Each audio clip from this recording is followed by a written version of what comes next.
Yielding to leash pressure is about teaching dogs how to respond when they feel pressure on the leash.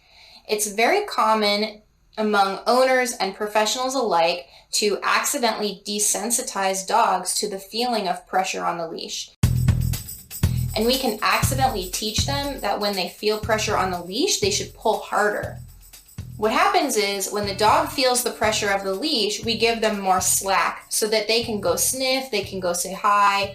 So we're teaching them to get the thing that they want, they should pull harder, and then they can go do what they want. Whether it's to sniff something or say hi, or even just walking along with a tight leash. There are a ton of instances where this comes up in everyday life. Another bad habit about leash pressure is if we don't want them to do something, we'll just hold the leash tight and restrain the dog.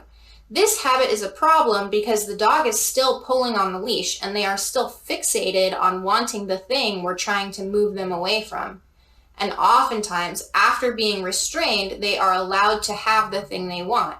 So that goes back to the habit I just talked about giving slack after pulling. So in this video, we're going to be really working on building awareness around the fact that we do that all the time, and we're going to cut out that habit.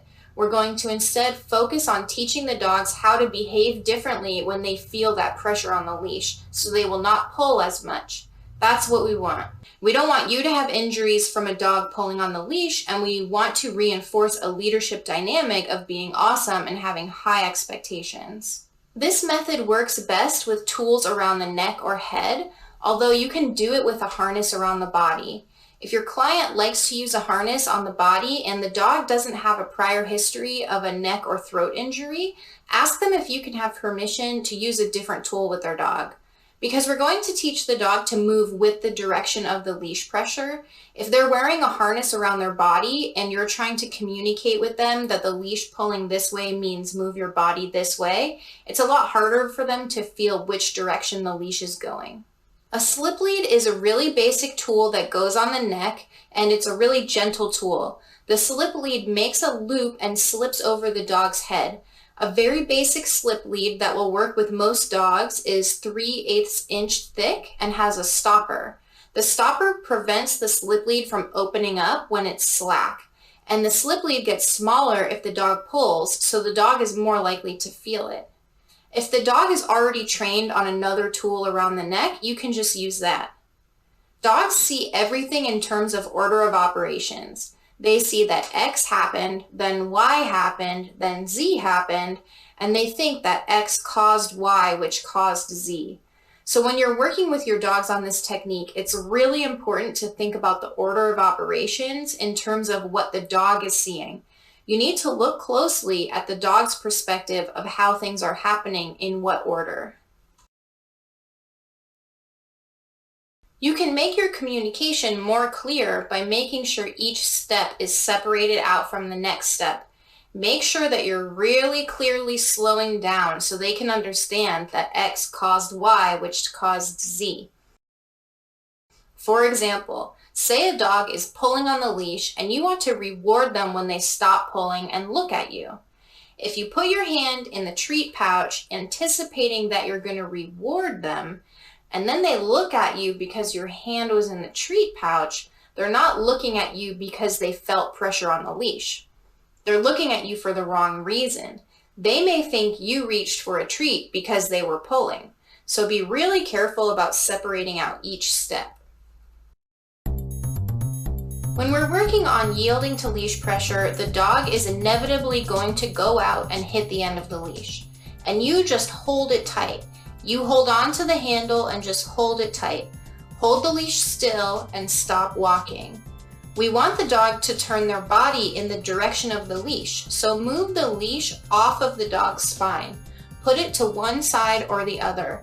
If the dog is walking forward, the leash is probably going to be straight down their spine, so move it off the spine. It doesn't matter which direction. From there, the dog may turn towards you because they feel the pressure on the leash. If they don't, then you'll pulse the leash. Do little pops on the leash to try to get their attention. Some dogs are so desensitized that you have to add in another form of helping, like saying their name or making a sound. Bella. When they do give you attention, mark that moment of success with the word yes, and then tell them how much you liked it by rewarding them. The reward comes in two ways. First, you take all pressure off the leash. Second, you can give them food, praise, or play. Do this several times where you hold the leash pressure tight, pulse as needed, and reward the dog for moving with the leash pressure. With some practice, the dog should move with the leash pressure pretty easily, and you'll be able to draw on this new skill with them in your day-to-day interactions. Now let's talk about when you would use the leash pressure down the spine. When the leash pressure is appropriate to go down the spine is when you're teaching the dog how to walk backwards. When you're walking along and the dog gets a little ahead of you, you don't want them to always turn around to face you. A lot of times you want them to just walk backwards a little bit to be lined up in the heel position again. In this case, you do put the leash along the spine. First, make sure you're up against a wall. It can be inside or outside, such as a hallway, the side of the house, tall hedges, a row of cars. It just has to be something that's tall enough that they're not going to step over it, and ideally tall enough that they can't see over it either. The order of operations for yielding to leash pressure down the spine is very similar to the order of operations for leash pressure turning to the side. First, you're going to line up the dog along a wall, then you will stand still because you want the cue to be that they feel the pressure on the leash. We don't want the cue to be that you're fidgeting and stepping, so you stand still. You put pressure on the leash straight down the spine and flat along the back. If they're sitting, just do it parallel to the earth. Then as soon as the dog relaxes or steps backward, mark with yes and reward two ways, by first taking all pressure off the leash and second by giving them a treat, play, or praise. Here I line up Ed next to a wall. I stand still and line up the leash along his spine. When Ed moves straight back, even just an inch, I mark yes and then reward him two ways. First, by slacking the leash, and second, by giving him a treat.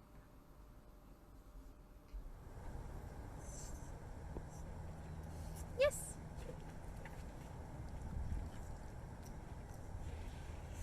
Yes. The awareness we're trying to build for you and the dog is around the tight, taut leash versus the slack leash. And we just went over two ways of doing a very similar thing. Another habit to pick up is noticing when the dog is going to get to the end of the leash and deciding and acting on what you want from them before they feel pressure on the leash. If they're going towards some grass and you don't mind if they go in the grass, then give them more of the leash before they feel pressure on the leash. If they feel pressure, we want them to yield to it. So if you don't mind them doing something, try to avoid them feeling pressure. The reason we are focusing on yielding to leash pressure is to teach both you and your dogs better habits about the leash. This simple clarification in your communication will have a huge impact on your relationship, showing your expectations, reducing stress for you and your dogs, and an overall higher quality of your experience of your services. If this video helped you, please like and subscribe. Share it with other dog walkers. Also, check out our Patreon where you can sign up for even more course materials and plug in to a supportive community of skilled professional dog walkers and Canine Cred fans. Even a pledge of $1 on Patreon does a lot to help Canine Cred in its mission to empower dog walkers with skills and knowledge so they can be fulfilled in their work.